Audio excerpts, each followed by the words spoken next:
Hari ni aku dekat Putrajaya. Aku nak tunjuk dekat korang harga makanan dekat pasar biasa dengan food fest. Banyak ke beza? Jom aku bawa korang pusing-pusing pasar petang Putrajaya. Okey, ada rojak. Nak beli rojak. Rojak berapa satu?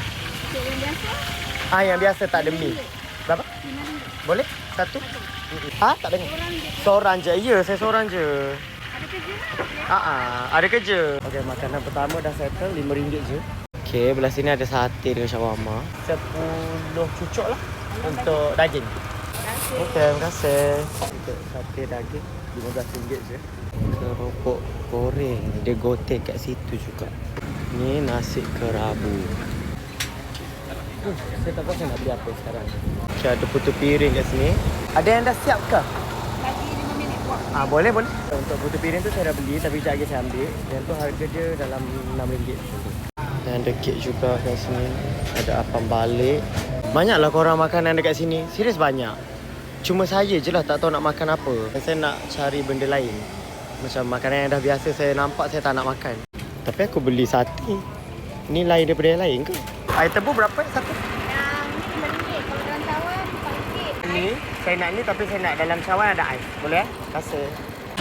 Buat poker ke? Tak adalah. Anak cakap nak makan poker. Silap. Tu yang saya macam, saya ingat untuk orang lain. Tak apa. Terima kasih. Saya rasa saya nak beli nasi kerabu ni lah. Sebab ramai orang beratus, so mungkin sedap. Saya nak sayur lebih boleh? Cukup. Thank you. Terima kasih. So ni adalah starting warm up untuk kita buat 30 hari 30 bazar nanti. Kalau saya sempat, saya tak tahu saya sempat ke tak buat nanti. Dekat dalam pasar ni banyak tau, bukan makanan je ada, buah ada, semua ada. Banyaklah, cuma saya tak sempat nak pusing semua. Udang pun ada.